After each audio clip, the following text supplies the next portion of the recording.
Pessoal, quando nós pensamos na condição humana encarnada, isso de certa forma vai ter a ver com uma necessidade que aconteceu devido às nossas quedas, de passarmos um estágio na Terra encarnado. Inclusive, se nós considerarmos a questão do alinhamento de várias questões que estavam palpitantes para nós no astral e que eram palatáveis de análise, e que quando a gente reencarna, isso adentra o areal do esquecimento e a gente fica ligado a uma circuitaria frágil, como o cérebro, ali que faz parte do encéfalo, tronco encefálico, que está protegido pela caixa craniana e a coluna vertebral. Isso diz da nossa condição mesmo de espíritos decaídos, visto que nós só precisamos estar num orbe de prova e expiação porque temos questões a expiar e a resolver. Consoante vai ser dito em O Consolador, no tópico 205, onde é feito um questionamento se nós teríamos uma noção da questão de extensão da nossa intelectual capacidade, até analisando aquilo que nós poderíamos ver enquanto essa diferenciação da questão moral e da questão intelectual, porque quando Kardec ele trata a questão da escala dos espíritos, vai ser deixado claro que nós temos aí um grupo de espíritos benevolentes, mas que não tem um conhecimento, mas que tem a moral nobre. Mas depois, à medida que vai subindo nessa escala, nós encontraremos os espíritos sábios, que já têm aí a questão da conhecimento e cuja moral já é elevada, mas que a isso se agrega conhecimentos cada vez mais, em que vai auxiliando para o estágio que esse espírito virá a chegar e para o qual está destinado, de pureza e perfeição, onde ele conhece de tudo e abarca tudo, e que já não está no espaço e no tempo como nós. Mas, mesmo que a questão do conhecimento, que tem a ver com a intelectualidade, ela seja importante, até considerando a questão do processo evolutivo que nós somos chamados a fazer acontecer, a moral, ela é superior à questão intelectual. Visto que, quando nós pensamos aí a moral, isso vai ter a ver com uma solidez vibracional do espírito que consegue fazer o bem vencer em si mesmo. E por esse motivo que, com uma moral sólida, elevada, eu, mesmo que não tenha uma intelectualidade diferenciada, eu avanço, porque esse caminho ele já está internalizado em mim e realizado. Por outro lado, se eu tenho conhecimento e não tenho uma moral nobre, esse conhecimento, ele pode ser usado por mim para cometer atrocidades, perversidades. Por isso que, se nós considerarmos o avanço moral per si, ele nunca é demais. A gente sempre precisa melhorar isso. Porque aí está o mais importante núcleo das evolutivas energias. Mesmo que a gente considerar que tanto sabedoria quanto sentimento são as duas asas pelos quais nos elevaremos para o além infinitoso, nós teremos aí a questão da sabedoria, tem a ver com o adiantamento intelectual, e o sentimento tem a ver aí com o moral adiantamento. Então, tanto um quanto o outro são imperativos para o avanço e o progresso. Mas o avanço moral, ele está acima do segundo, devido à questão de um aprimoramento intelectual sem uma moral enraizada na luz, vai oferecer perspectivas numerosas de queda na repetição de vivências e experiências, enquanto que o desenvolvimento moral, ele nunca excede. Agora, se nós considerarmos apenas a questão do nosso desenvolvimento de conhecimento intelectual, ele é reduzido enquanto nós que estamos num orbe terrestre,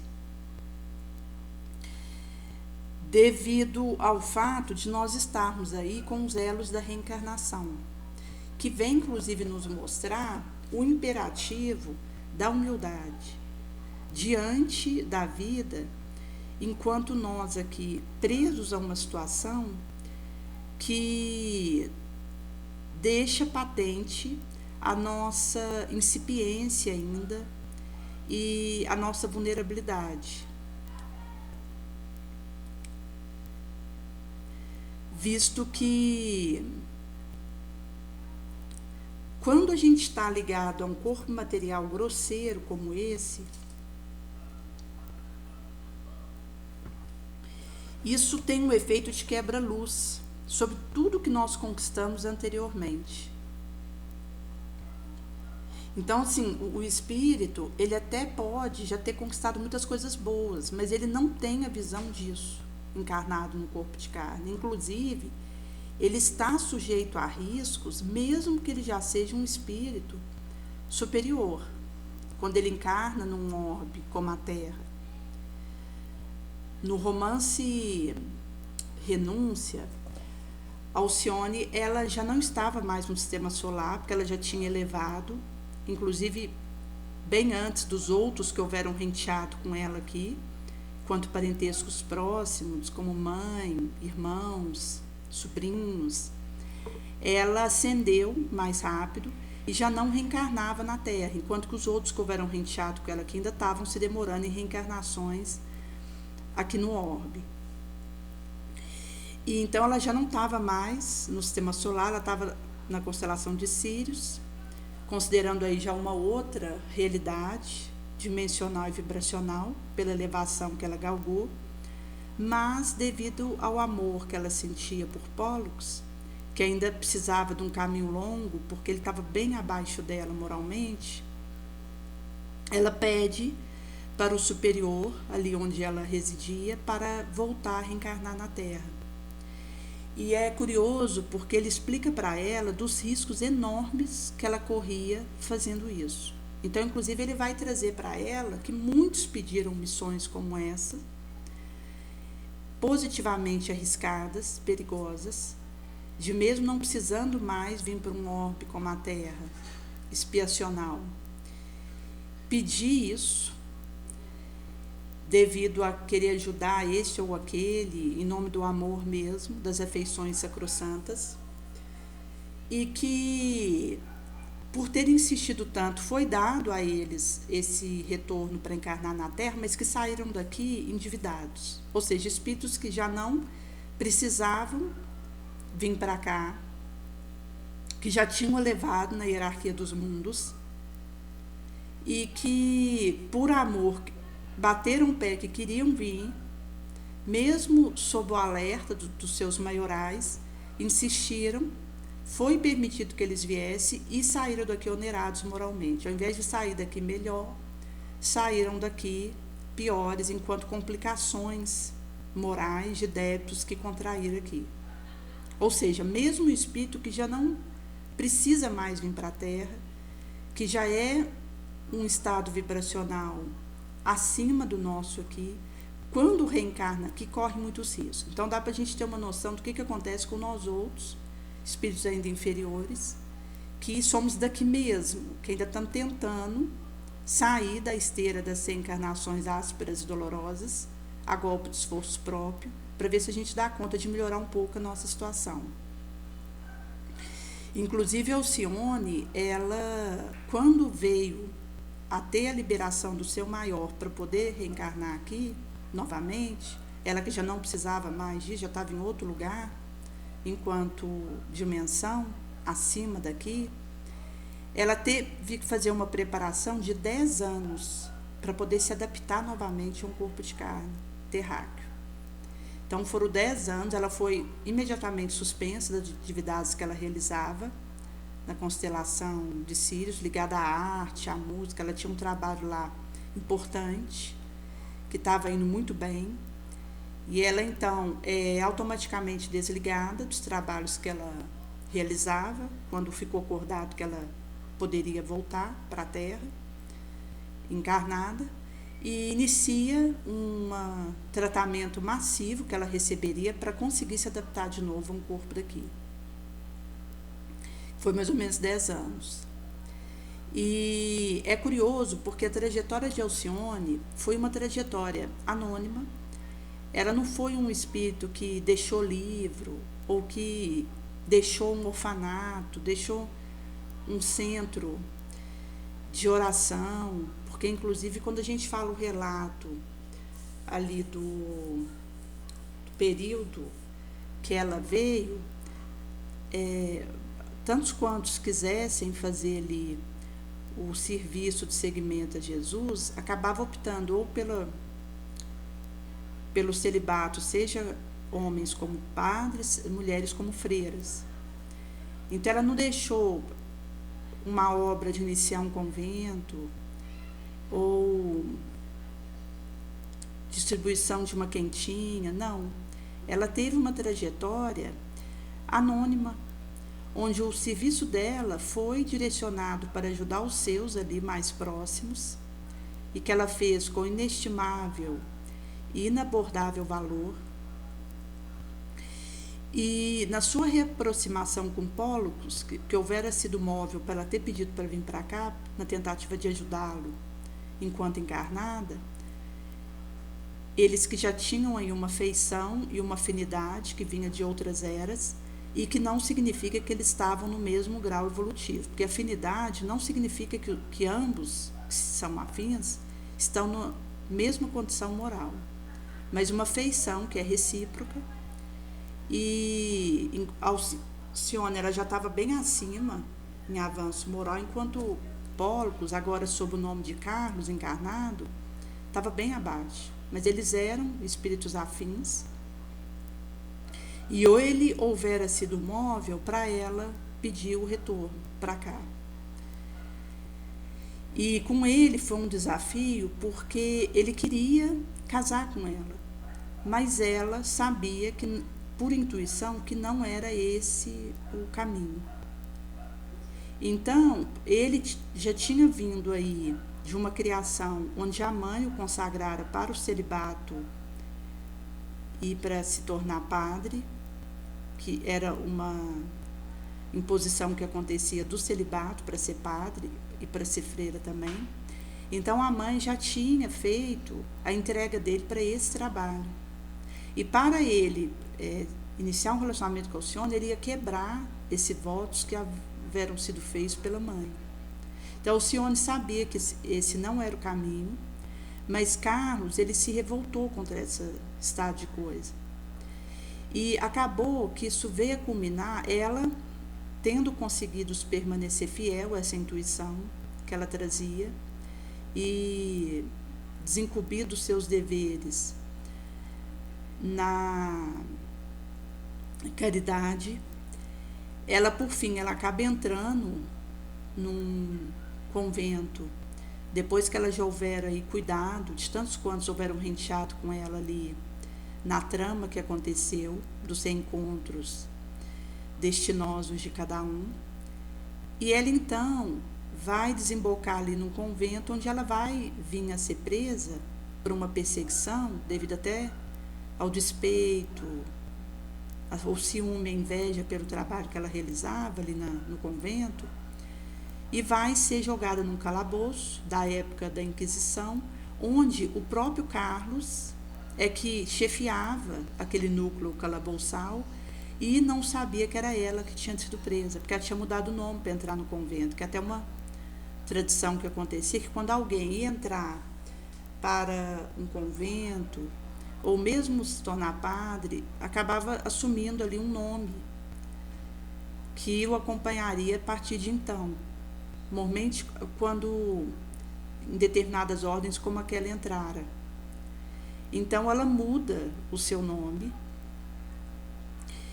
e ele, então, não sabia que era ela que estava ali, chegando naquela prisão, indo para o calabouço, e quando ele vai olhar a papelada dela e vai até ela, é que ele vê que era ela, e ela já estava para desencarnar.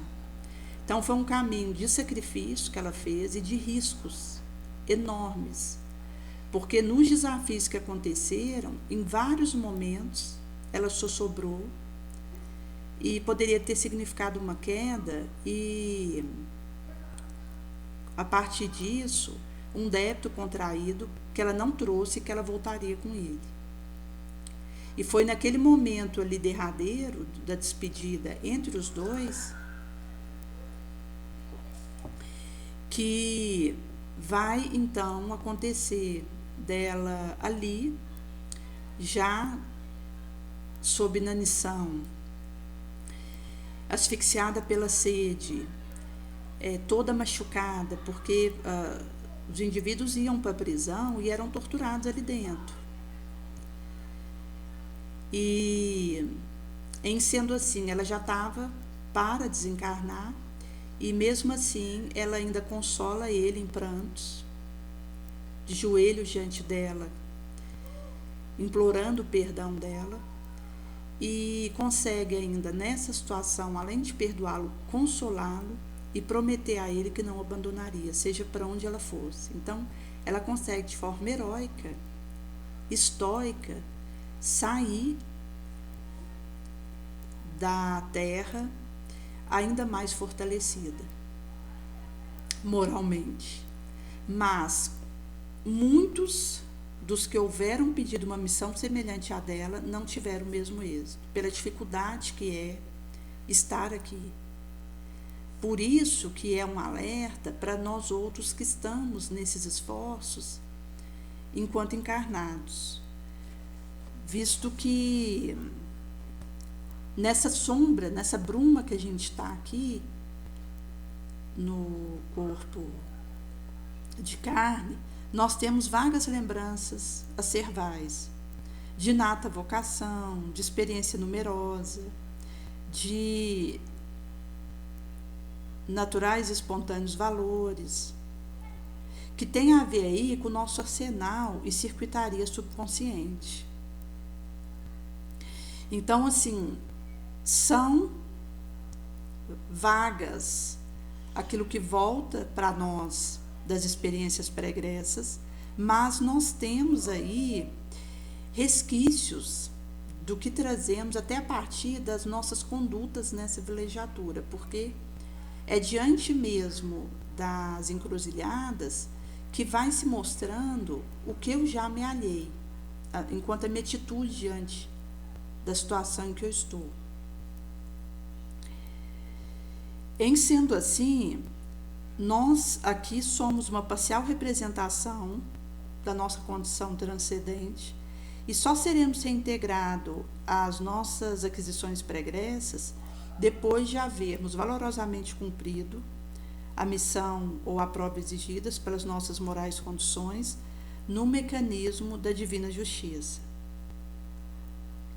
Por isso que quando nós consideramos a nossa intelectual incapacidade, isso tem a sua gênese na nossa situação mesmo, quando a gente se olha,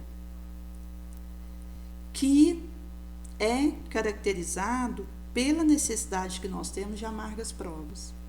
Porque enquanto para Alcione foi um pedido que ela fez, ela não tinha necessidade de vir para cá, foi algo que ela suplicou insistentemente que o seu maior, depois de alertá-la dos riscos que ela correria, inclusive considerando a questão das atrações mesmo, quando você está num corpo de carne e encontra alguém, porque uma coisa, ela está no astral e encontrar com Pólux desencarnado na região umbralina que ele estava e interagir com ele ali, como ela fazia, porque muitas vezes ela ia visitá-lo e pela superioridade moral dela, ele não podia vê-la, ela podia ver ele, porque ele está inferior, mas ele não podia vê-la, porque ela está acima moralmente, a não ser que ela desejasse fazer vista. E em sendo assim, às vezes ela ia fazer visitas para ele no umbral e ela só se manifestava de maneira que ele pudesse vê-la se fosse permitido pelo maior dela. Então, às vezes ela poderia fazer essas excursões para visitar ele, mas não tinha a permissão de se mostrar. Ele não via ela. E vezes outras ela ia fazer essa visita para ele para consolá-lo, auxiliá-lo, até para insuflar ânimo nele, porque ele teria que recomeçar a experiência, ele tinha vindo de fracassos importantes, e ele precisaria de espiar, encarnado, ele ia ser reconduzido a um corpo de carne, então ela ia insuflando ânimo para ajudá-lo, fortalecê-lo para ele dar conta do que viria, da melhor forma possível. E havia vezes que ela ia fazer essa visita para ele e tinha permissão de se velar enquanto ele poder vê-la. Então isso tinha a ver também com permissão que acontecia, que vinha de cima. Mas quando ela foi fazer ali essa insistência de encarnar, já mudaria a situação, porque uma coisa, ela está desencarnada, e num relacionamento entre os dois, encontrá-lo. Agora, porque se a gente considerar a questão de ambos estarem desencarnados, como não existe a injunção de um organismo de carne, não existe os riscos da atração ali, da afeição, da sexualidade que acontece quando ambos estão encarnados e se reencontram. Em sendo assim, se a gente considerar, por exemplo, os dois encarnados se encontrarem, como ela pretendia ao pedir para encarnar aqui, isso significaria um risco enorme pela questão da atração. Porque, então, num corpo de mulher, ela sentiria uma atração por ele, agora ambos encarnados, e ele por ela, muito forte.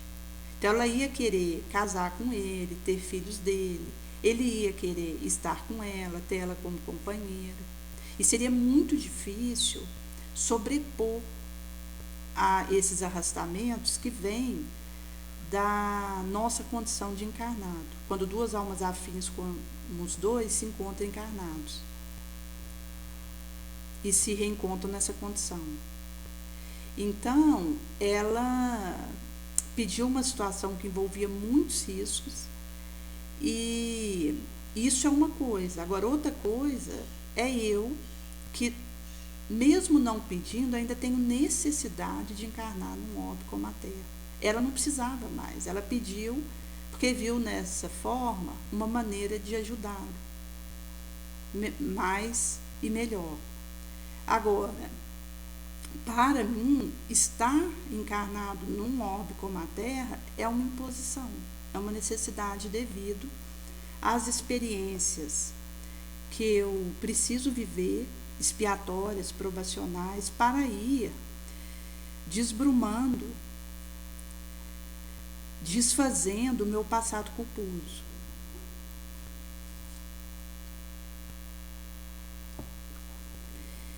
Existe um relato de Abelardo e Heloíse, até tinha assistido o filme deles, que é uma história impressionante, onde naquela época ali na França, em que a gente tinha os pipoques dos monastérios e a mulher que quisesse entregar a sua vida a serviço do evangelho, ela ia se tornar freira, o homem ia se tornar um monge, um padre.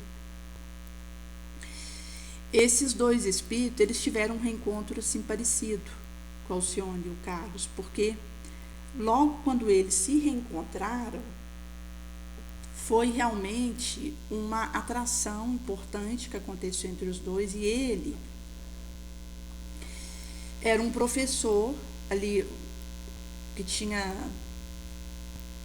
era tido em alta conta na França ali, quanto um filósofo, e que era solicitado ali nos meios acadêmicos da época, mas até pelo trabalho que ele fazia, ele precisaria viver o celibato, que era algo ali, pelo que ele tinha abraçado fazer, imposto a ele.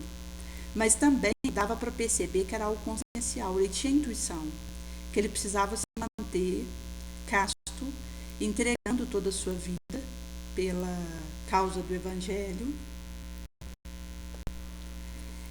e fazendo então o abraçamento da entrega total a Jesus, sem se envolver com alguém, vinha casar, mas realmente nessa atitude de doação integral da sua vida ali na época. E era algo que ele realmente tinha ali claro que era o caminho que ele precisava seguir. Mas quando ele encontra Heloíse, que naturalmente foi um reencontro dos dois, que ele já tinha um relacionamento do pré-egresso que voltou a reencontrar na arena da Terra, foi mais forte do que a intuição que eles tinham de se manterem castos, a interação entre eles. E aí vai acontecer, porque ela ainda não era freira, e inclusive o tio tinha pedido para buscar ela de um convento que ela tinha ido para fazer uma experiência, porque ela não tinha se adaptado, ela tinha decidido que não queria ser freira, que ela ia casar, mas esse tio estava organizando para ela casar com um rapaz cujo pai tinha um poderio ali, econômico e político, porque geralmente os casamentos eram arranjados naquela época e tinham como premissa a influência das famílias.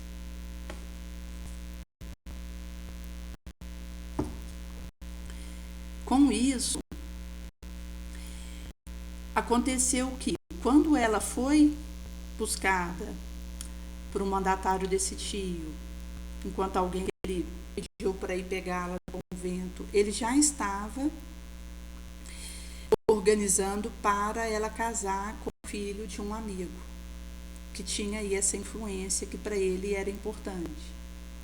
Mas ela não queria esse casamento. E quando ela vem reencontrar esse professor, com quem ela tinha já uma afeição, vice-versa, eles, mesmo ela não tendo o voto celibato, mas como ele tinha na arena consciencial esse voto, eles, mesmo nessa situação, a atração entre os dois foi mais forte. E eles acabaram então se relacionando, isso acabou vindo a público. O tio se irou contra eles, porque não queria aquela situação, e acabou que foi decidido que ele, esse professor iria embora para não complicar a situação dela. Mas, quando certa noite o tio, junto com alguns comparsas, invade o local onde esse professor estava e castra ele. Ele continua vivo, mas é castrado.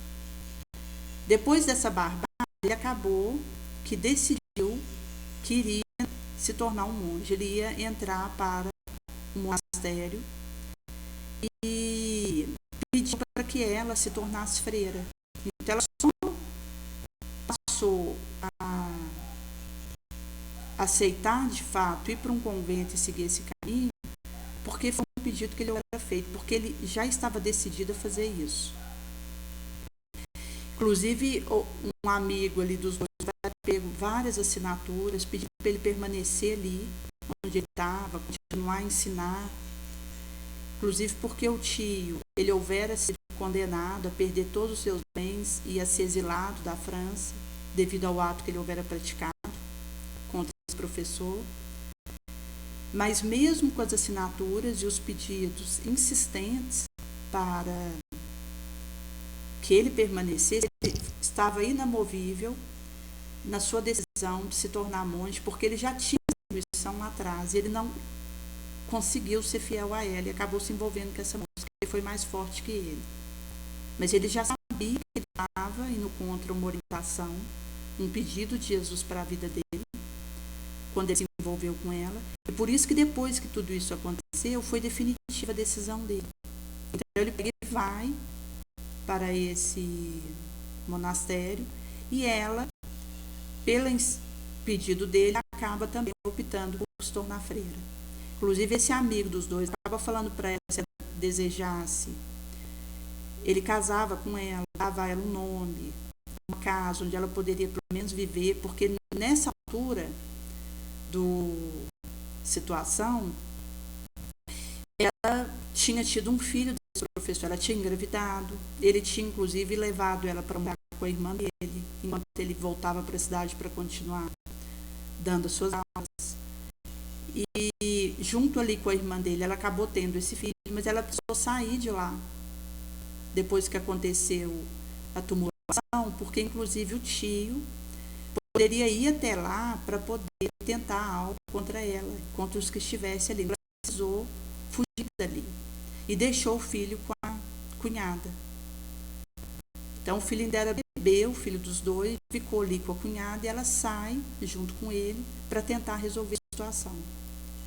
E nesse meio de campo, esse amigo fala para ela que poderia casar com ela e daria pelo menos ela um nome, teria como o filho dela ser criado ali por eles, mesmo não sendo filho dele, mas ele os acolheria, mas ela explica que não poderia fazer aquilo, porque ela seria fiel ao esse grande amor da vida dela, que era esse professor, e que se eles não pudessem estar juntos, ela também não estaria com o outro, ela seria freira.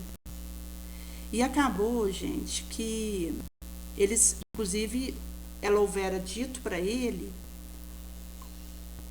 para esse professor, esse amor da sua vida, que se ele então iria consagrar sua vida a Deus totalmente, ela também o faria, porque pelo menos assim ela poderia beijar a sua mão. Então mostra como que é um relacionamento que veio do pregresso e que implicava uma atração muito forte entre os dois, que foi difícil para os dois lidar com isso. Mesmo eles tendo uma orientação diferente, eles não deram conta. Então precisou dele vir a sofrer essa agressão física para a ficha cair de fato, enquanto um movimento concreto que arruma força naquela direção, para que ele então fosse para o monastério e ela também. E com isso, acaba que eles vão ter uns encontros mais como amigos. E se a gente voltar aqui na história da Alcione, com o Carlos, ela não conseguiu se manter firme. Ela não chegou a ter um envolvimento com ele. Apesar da insistência dele, ela tinha essa mesma intuição frente à situação, que ele deveria seguir o caminho clerical, ser padre, e que ela seguiria o caminho dela, mas ele não aceitava. E mesmo nesse estado situação, ela se manteve firme. Já no caso do Abelardo e Heloísa, eles não tiveram força. Caíram, mas depois, quando os acontecimentos foi confirmando que houvesse sido um erro, envolvimento concreto entre os dois, eles acabaram que retificaram e decidiram, em definitivo, pelo monastério, tanto um quanto o outro. Daí, em alguns momentos, eles vão se encontrar ali como amigos. Existe um recorte ali no filme em que o bispo, ele manda fechar o convento onde ela estava e já tinha freiras idosas ali que iriam sofrer com a questão do frio da época se viesse a fechar a porta, mas esse bispo foi removível e elas precisavam se locomover dali num frio gélido, e uma delas houvera falecido pelo frio, mas elas acabam conseguindo chegar no local onde os professores estavam, e ele então, como estavam ali, asilou essas freiras que passaram a ter o local ali para continuar fazendo suas atividades benemerentes. E com isso acabou que depois de um tempo ele recebe um aviso desse mesmo bispo que estava transferindo ele para a Bretanha, ou seja, distante dela. Então a gente vê que existia uma perseguição de maneira a afastar os dois mesmo, fisicamente. E antes, então, dele ir, ele avisa que estava sendo transferido e vai embora. Depois, quando passam muitos anos e eles se reencontram, eles já estavam idosos, tanto ele quanto ela, e leva o filho, que chamava Astrolábio, já agora um jovem, e ela então vai vê-lo novamente, agora que ele já estava jovem, que ela tinha visto ele a última vez bebê, quando ela precisou ir embora, fugir, e agora então ela vê o filho novamente, o filho dos dois, que inclusive o pai que trouxe ali para ela ver. E esse pai é esse monge que estava lá na Bretanha, trabalhando lá. É quando então ele pede para ela, quando ele viesse a falecer, para ser enterrado no túmulo ali, daquele local, onde aquelas freiras junto com ela estavam. E ela coloca que também gostaria de ser enterrada ali. Então eles acabam que tem essa conversa derradeira para serem enterrados no mesmo local, e de fato isso aconteceu. E até hoje amantes deixam flores ali no túmulo deles, e mostra essa questão da resistência, porque quando a gente está num organismo de carne, a gente acaba que está sujeito a situações que são desafiadoras e que para um espírito que não precisasse vir para cá e que insistisse em fazer isso, ele precisaria ser alertado dos riscos.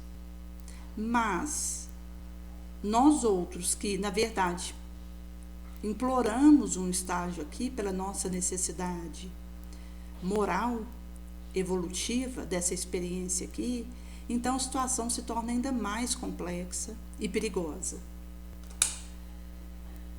Por isso que, quando nós consideramos a questão da situação que nós estamos aqui, isso vai dizer de uma urgência que nós temos de vigiar a todo momento e de focar nisso. Porque se eu sei que eu preciso dessa atenção e dessa vigilância, e que eu não posso perder isso de vista, e que eu preciso ajudar o outro a viver e se dar conta disso também, isso acaba que vai afinar e refinar o meu foco.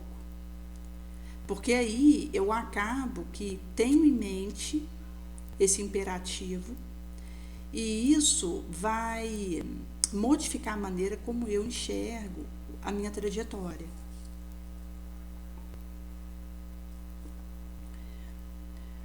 Por isso que quando a gente fala dessa questão do amor, é porque é o único caminho.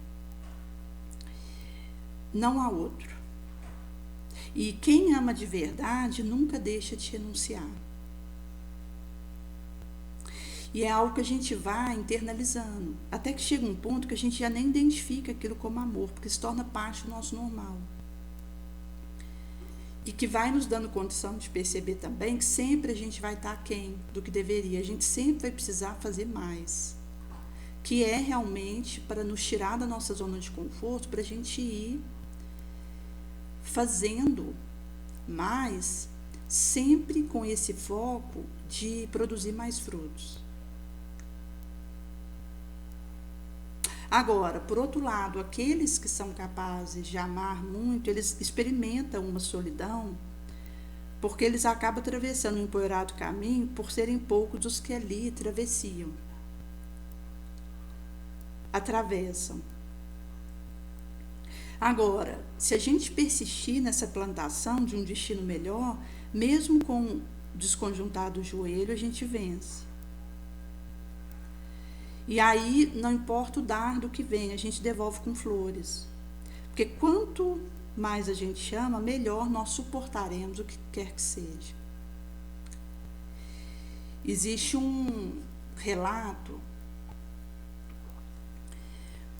de um encontro que houvera tido, em que o Chico estava participando desse encontro, e eles já estavam ali alguns dias, e outros que estavam ali participando daquele momento já estavam aí precisando deitar, descansar, porque já tinha sido uma maratona ali juntos, e porque já tinha passado alguns dias que eles estavam ali uns 3 dias pelo menos, eles já estavam naquela maratona daquele encontro, onde o Chico estava fazendo psicografia, entregando flor no momento que aconteceu de abraçar cada qual que viesse ter com ele.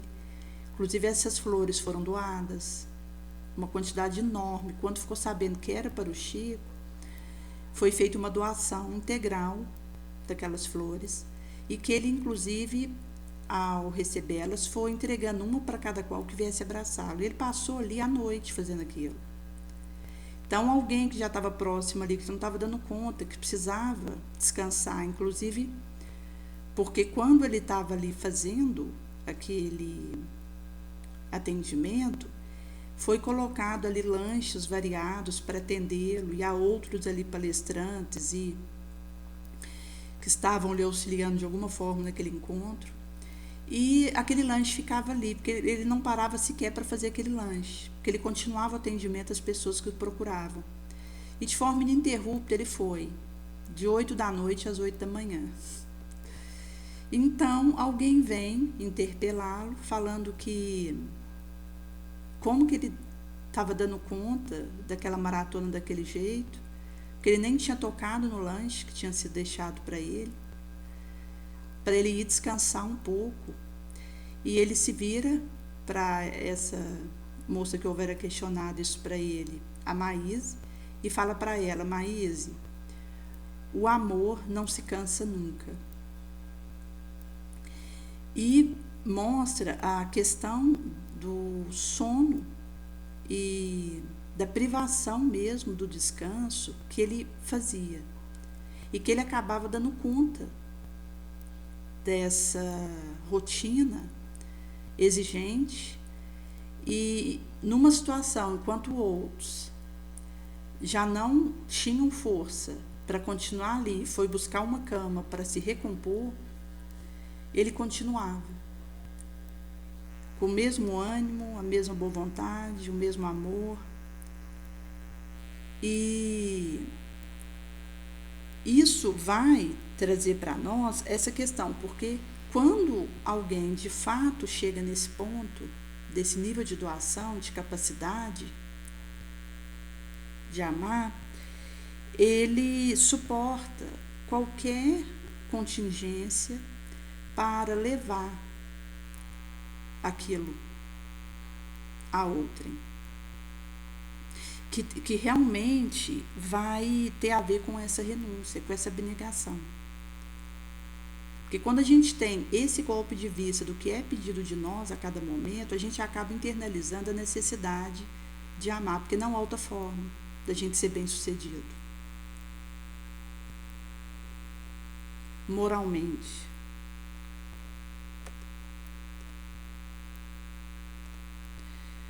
Por isso que nós precisamos fazer esse trabalho e palmilhar essa travessia com serenidade e destemor.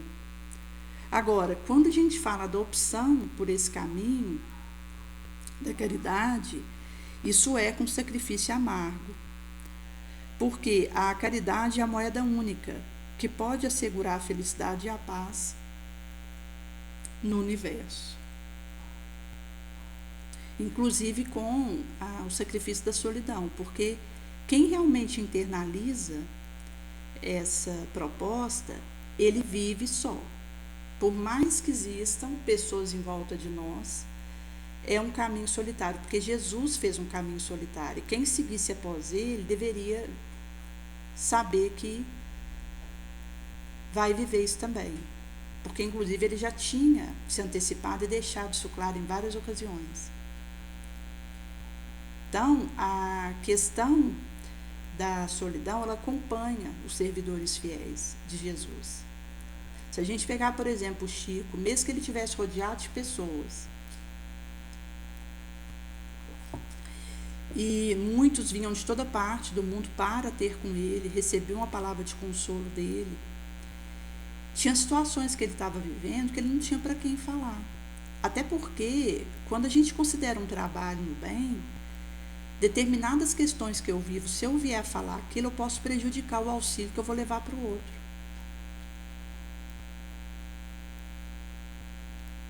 Então, na verdade, aquilo morre comigo, na calada da noite, fica na minha experiência pessoal.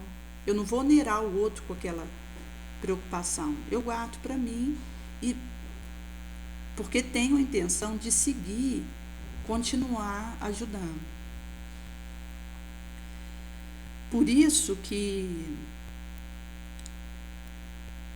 com essa questão da percepção de que a gente tem que pegar a nossa charrua, a nossa grade, pôr a mão nesse arado e seguir sem olhar para trás, é também já esse entendimento, essa certeza de que o caminho é só. E de que nós somos convocados por Jesus a fazer ele acontecer. Mesmo a gente sabendo que nós estamos em meio a um quadro que reflete a humanamente, desvairada pelo egoísmo e pela ambição, que não é da vontade de Deus que nós vivamos o que vivemos aqui de ruim, mas isso tem a ver com os nossos desvairamentos. Até, por exemplo, quando a gente considera a questão das violências, das guerrilhas, isso tudo tem a ver com a nossa ambição, o nosso orgulho, o nosso egoísmo, e que infelizmente ainda pululam em torno de nós. Mesmo em meio a isso, aquele que opta pelo caminho do bem, ele, mesmo se percebendo solitário, abraçar isso e seguir, fiel a essa proposta. Porque cada encarnação nossa é um atalho nas estradas ascensionais. Por isso que nós precisamos amar a nossa trajetória, essa existência nossa de amargura temporária e de luta, porque ela se traduz como uma divina bênção. É quase um perdão mesmo do Altíssimo na nossa direção. A golpe de vontade firme e persistente, a gente vai alcançando pontos elevados a nossa escalada, montanha acima, no qual não mais estacionaremos em escabroso caminho, mas cada vez mais vamos sentindo a imperiosidade e necessidade da experiência de evolução, que vão nos ajudando a enraizar e realizar em nós próprios as divinas perfeições. Por isso que todos os esforços que nós empreendemos para sairmos da titubeação do nosso querer e entrar num desejo firme, nobre, para vencer nossa arrogância, nosso egoísmo, vai ser pouco, visto que esses sentimentos sombrios atrofia nosso aperfeiçoamento, a nossa evolução. Porque em qualquer lugar que eu estiver do universo, dos multiversos, a nossa felicidade ela vai vir da felicidade que a gente tiver oferecido desinteressadamente aos outros. Seja qual bem que nós movimentarmos, isso vai ter a ver com os bens que nós doativamente houvermos espalhado.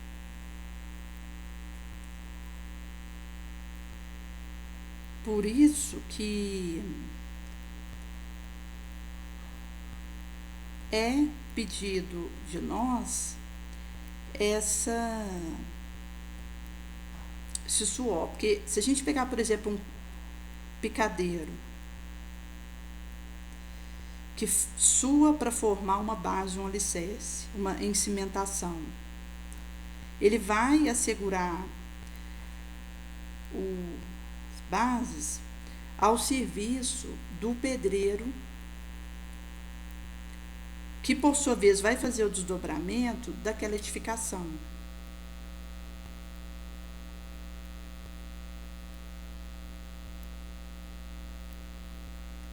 Em sendo assim, nossa mente houver esculpido a fogo o suor, o choro de Jesus para que estivéssemos aqui, que marcou na nossa fronte essa cicatriz indelével,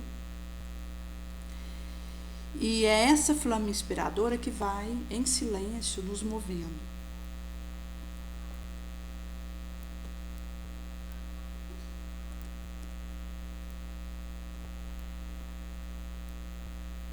Em sendo assim,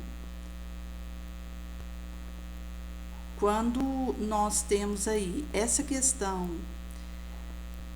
da proposta que houvera sido convidados para que nós pudéssemos seguir nela, isso também é um presente que nós recebemos. Porque somente o fato de nós podermos estar aqui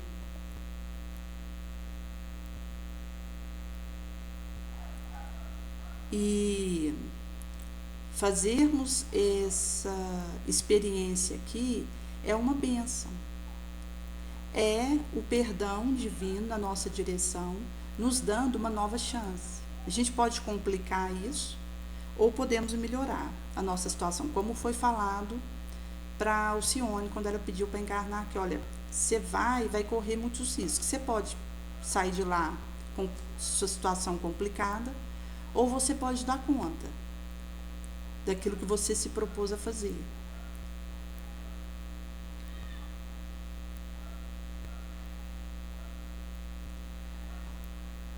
Por isso que, mesmo a gente tendo aí esse cérebro, cuja circuitaria é deficiente e frágil, nós, enquanto um espírito quedoso, temos de valorizar as nossas realizações insanchas de trabalho.